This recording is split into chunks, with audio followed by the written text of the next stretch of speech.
Le quotidien de mon père ici était principalement l'étude de ces objets, c'est-à-dire de la statuaire, de la peinture, du mobilier, même du mobilier 18e français.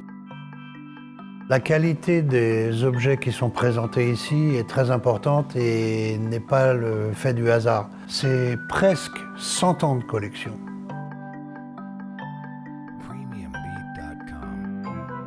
Robert Rousset est né en 1901. Déjà petit, son père l'emmenait vers Drouot, chiner, tout simplement.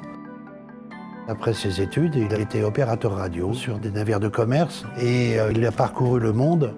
Durant ses escales, il a commencé à acheter en Extrême-Orient. Au moment de la crise de 29, Robert Rousset a racheté la Compagnie de la Chine et des Indes. À l'époque, aller en Chine, c'était quand même une expédition incroyable. L'orientalisme était très au goût du jour. Robert a été un des premiers quand même à s'y intéresser d'une manière beaucoup plus académique. À la fin de la Seconde Guerre mondiale, Robert a décidé de laisser les commandes à sa sœur Suzanne Rousset et lui est parti ouvrir une galerie à New York qui s'appelait Arts of Asia.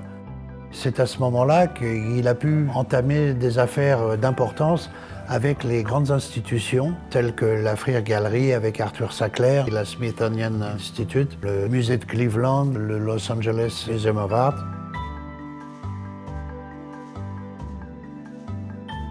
La famille Rousset a toujours été très active avec les collections nationales, entre autres celle du musée Guimet. La donation de Robert a été faite en 1979. Le musée a eu la gentillesse de nous offrir une salle entière qui s'appelait la salle Rousset.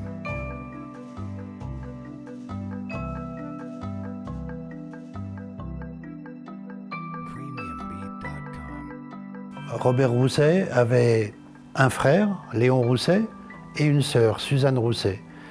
Jean-Pierre, mon père, était le fils de Léon Rousset.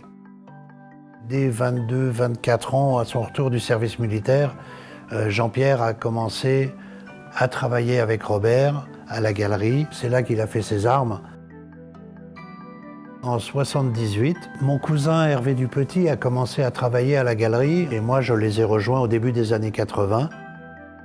La connaissance, le savoir qui nous a été transmis par Robert Rousset, puis par Jean-Pierre Rousset, dénote de critères de qualité bien particuliers.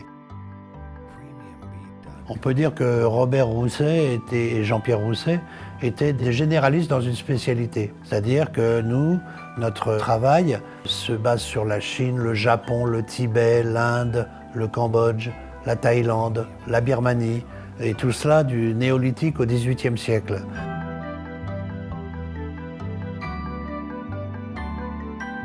À travers ces collections, mon père, pour moi, représentait la perfection, la discrétion, la connaissance, l'humilité et surtout la transmission. J'ai considéré qu'il était essentiel d'accompagner mon père jusqu'au dernier jour, jusqu'à son dernier souffle. Et de même, je pense qu'il est essentiel pour moi d'accompagner la collection qui va retrouver des acquéreurs nouveaux, des collectionneurs nouveaux, mais qui, je l'espère, mettront autant de cœur à acquérir ces objets que nous, on en a eu à les conserver.